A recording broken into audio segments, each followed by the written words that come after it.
You are nothing. You are inconsequential. You are a teeny tiny fish in a gigantic pond.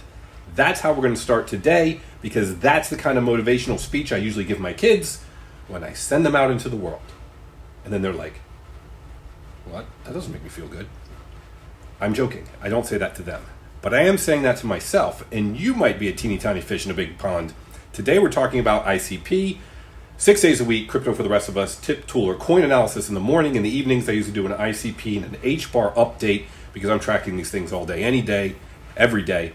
And if something interesting comes about, I bring them to you. So today we're going to talk about ICP and wallet holders. And this is great news for those of you that might be invested in it. I always have to say my disclaimer, big dumb animal, don't do what I do, informational purposes only. I own ICP and I own HBAR and a bunch of other stuff, probably too much stuff.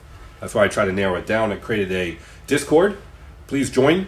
I'm trying to grow it with people who are interested in value investing, finding things that will be good, not just this bull run, but the long term. Let's talk about ICP. And I'm going to throw some numbers at you that I think kind of shocked me. I should have known. If you look at ICP's market cap, fully diluted, it is about $4 billion. That's at $7.60. And just this year, I think it was around $20 back in March or April.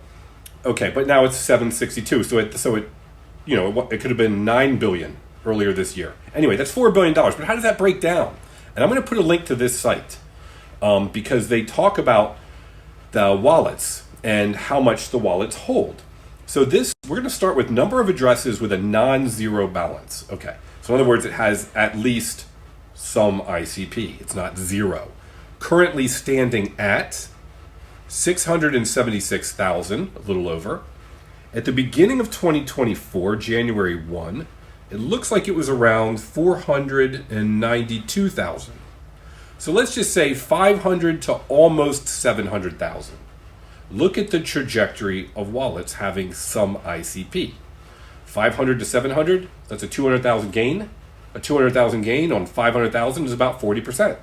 Roughly speaking, about 40% gain between the beginning of the year and now. To me, that is significant. But here's what's more interesting.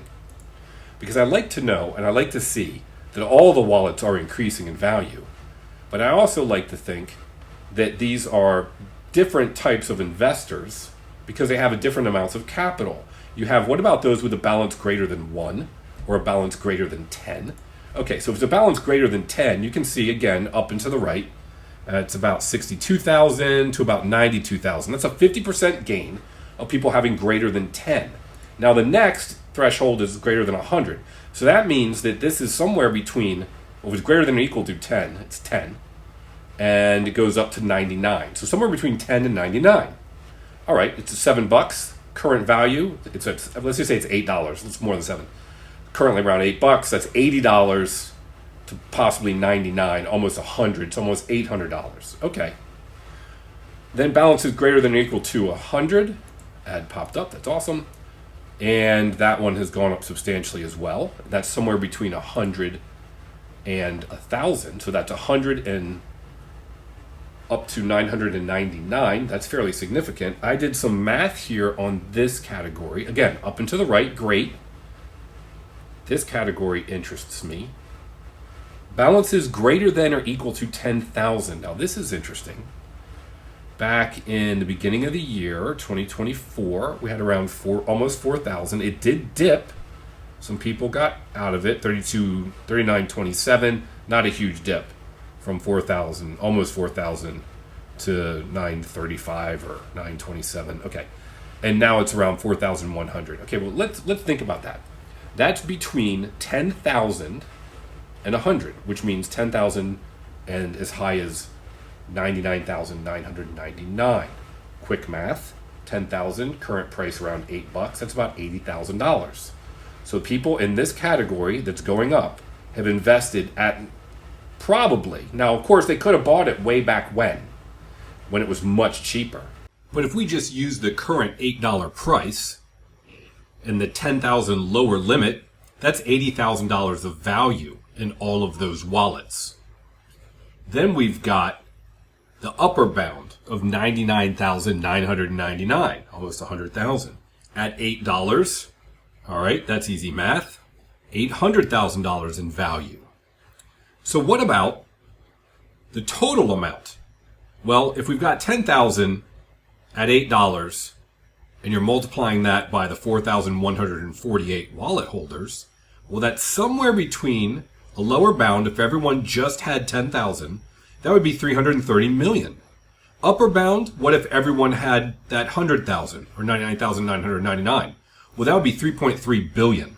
So there's somewhere between 300 million and $3 billion just in this category of 10,000 to 100,000. That's over 4,000 wallets. So the wallets in this category make me feel like a small fish, that's for sure. And then there's other categories of over 100,000 and over 1 million. So what do we do with these? Well, the wallets of 10,000 and up, I'm going to continuously follow as time goes on to see when and where they start to decrease. Meaning, some of these wallets are selling, right? So either these wallets disappear because they sold everything, or they just start moving down in categories. But the over 1 million, over 100,000, and over 10,000, I'm keeping an eye on because I have to assume, and I am going to assume, that these people probably have better information than me. If you're talking about $300,000 worth of an asset, or $1 million worth of an asset, or 10 million worth of an asset, then odds are that's not your average individual, and they may be at some sort of a hedge fund or something, and they may have better information than we do. So while they're not going to give us the information, we can see what they do with it. So I'm going to keep an eye on these to see if these wallets are going up or going down, and we'll know if they're accumulating or if they're selling. That's it for today. Thank you for watching. I always appreciate a link and a comment. Please do subscribe, and let's make generational wealth with crypto. Take care.